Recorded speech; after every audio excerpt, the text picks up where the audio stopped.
ડાંગ જિલ્લા પંચાયતમાં high voltage drama બાદ કોંગ્રેસના પ્રમુખ બન્યા। કોંગ્રેસના એક સભ્ય ભાજપમાં જોડાતા ટાઈ પડી હતી। ચિઠ્ઠી ઉછાળતા કોંગ્રેસના સભ્યને લોટરી લાગી। ડાંગ જિલ્લા પંચાયતના પ્રમુખ તરીકે વીણાબેનની વરણી, ડાંગ જિલ્લા પંચાયતના ઉપપ્રમુખ તરીકે ભાજપના ભૂપેશ પવારની વરણી કરવામાં આવી છે। તો અહીંયા પણ ડ્રામા સર્જાયો।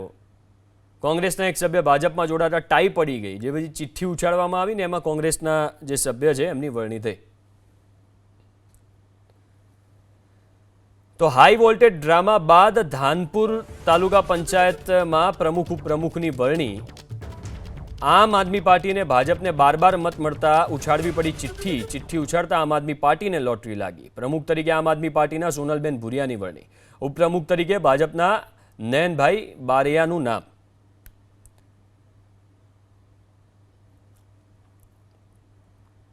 અરવલ્લીના મેઘરજ તાલુકા પંચાયતમાં ભાજપે સત્તા મેળવી। કોંગ્રેસનો પ્રમુખ સિવાયના તમામ સભ્યો ભાજપના।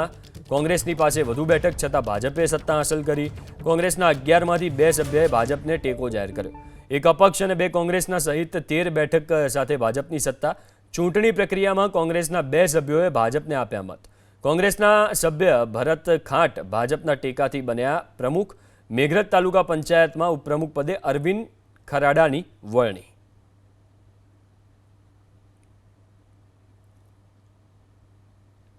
તો અરવલ્લીના મેઘરજ તાલુકા પંચાયતમાં ભાજપે સત્તા મેળવી છે। કોંગ્રેસના પ્રમુખ સિવાયના તમામ સભ્યો ભાજપના। કોંગ્રેસની પાસે વધુ બેઠક છતાં કોંગ્રેસની પાસે બેઠકો વધુ હતી, તેમ છતાં ભાજપે સત્તા હાંસલ કરી છે, કારણ કે કોંગ્રેસના 11માંથી 2 સભ્યોએ ભાજપને ટેકો જાહેર કર્યો છે। વધુ વિગતો સાથે સંવાદદાતા દેવાંગ ફોનલાઈન ઉપર જોડાયા છે। દેવાંગ, કોંગ્રેસના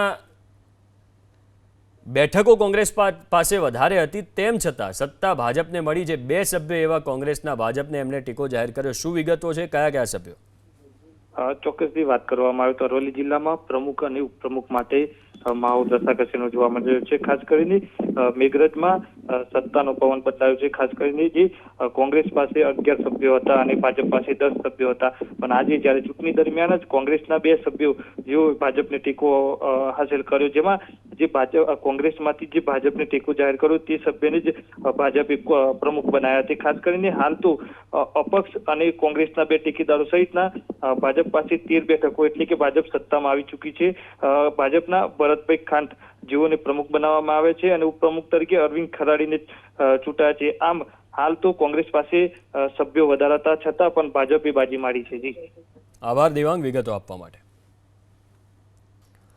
દાહોદ તાલુકા પંચાયતમાં ભાજપનો ભગવો, પ્રમુખ પદે અનિલ કિશોરીની નિમણૂક કરાઈ। ઉપપ્રમુખ પદે બાલુભાઈ પરમારની નિયુક્તિ કરાઈ છે। દાહોદ તાલુકા પંચાયતની 38 પૈકી 19 બેઠક ભાજપના કબજામાં છે। દાહોદ તાલુકા પંચાયતમાં ભાજપનો ભગવો લહેરાયો। પ્રમુખ પદે અનિલ કિશોરીની નિમણૂક કરાઈ। ઉપપ્રમુખ પદે બાલુભાઈ પરમારની નિયુક્તિ। દાહોદ તાલુકા પંચાયતની 38 પૈકી 19 બેઠક ભાજપના કબજામાં।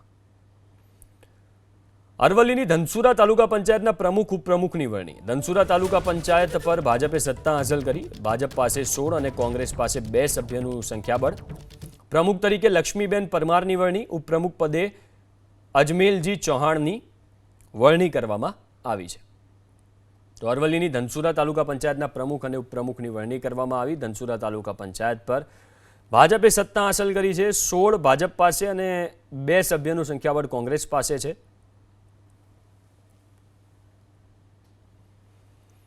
અમરેલીની ધારી તાલુકા પંચાયતમાં ભાજપનો ભગવો। ધારી તાલુકા પંચાયતમાં મહેશ સાવલિયા પ્રમુખ બન્યા।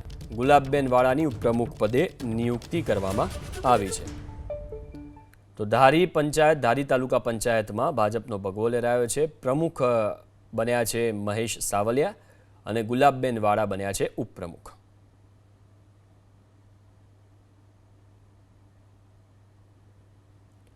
રાજકોટ જિલ્લા પંચાયતમાં હોદ્દેદારોની વિધિવત વરણી। રાજકોટ જિલ્લા પંચાયતના પ્રમુખ તરીકે સંજય પીપળિયા, રાજકોટ જિલ્લા પંચાયતના ઉપપ્રમુખ તરીકે સામળભાઈ બાંભવા, રાજકોટ જિલ્લા પંચાયતના કારોબારી ચેરમેન તરીકે નરસિંહભાઈ સોજિત્રા, રાજકોટ જિલ્લા પંચાયતના પક્ષના નેતા તરીકે પારુલબેન કણસાગરા, રાજકોટ જિલ્લા પંચાયતના દંડક તરીકે અમરશીભાઈ ચૌહાણની નિયુક્તિ કરવામાં આવી છે।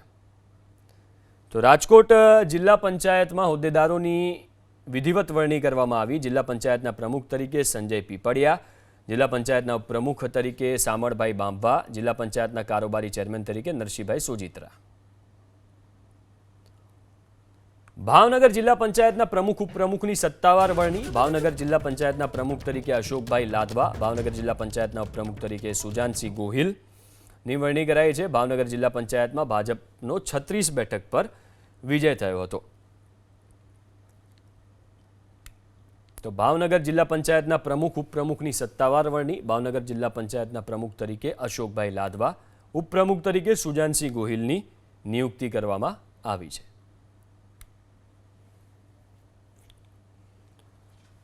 સાબરકાંઠાની 8 તાલુકા પંચાયતમાં પ્રમુખ ઉપપ્રમુખના નામોની જાહેરાત. હિંમતનગર તાલુકા પંચાયતના પ્રમુખ તરીકે નરેશ પરમાર, ઉપપ્રમુખ તરીકે ઉષાબેન પટેલ. ઈડર તાલુકા પંચાયતના પ્રમુખ તરીકે દિવ્યા ચૌધરી, ઉપપ્રમુખ તરીકે અમૃતજી ઠાકોર. વડાલી તાલુકા પંચાયતના પ્રમુખ તરીકે ભરત પટેલ, ઉપપ્રમુખ તરીકે શીતલબા કુંપાવત. ખેડબ્રહ્મા તાલુકા પંચાયતના પ્રમુખ તરીકે ગીતાબેન પારગી, ઉપપ્રમુખ તરીકે મિલાબેન કોકરિયા. તલોદ તાલુકા પંચાયતના પ્રમુખ તરીકે કપિલાબેન પટેલ, ઉપપ્રમુખ તરીકે પ્રધાનજી રાઠોડ. પ્રાંતિજ તાલુકા પંચાયતના પ્રમુખ તરીકે અંકિતાબેન પટેલ, ઉપપ્રમુખ તરીકે બનુસિંહ રાઠોડ. વિજય તાલુકા પંચાયતના પ્રમુખ તરીકે શૈલેષ બારા, ઉપપ્રમુખ તરીકે શૈલેષ બોડાતની વરણી કરવામાં આવી છે. પોશીના તાલુકા પંચાયતના પ્રમુખ તરીકે આમ આદમી પાર્ટીના કાળુભાઈ ડાભી અને ઉપપ્રમુખ તરીકે જાગૃતિબેન દેસાઈની વરણી કરવામાં આવી છે. અરવલ્લીની નવરચિત સાઠંબા તાલુકા પંચાયતના પ્રમુખ ઉપપ્રમુખની વરણી. સાઠંબા તાલુકા પંચાયતના પ્રમુખ તરીકે ભાજપના મનહરસિંહ સોલંકી, સાઠંબા તાલુકા પંચાયતના ઉપપ્રમુખ તરીકે ભાજપના અલ્પેશ પટેલ.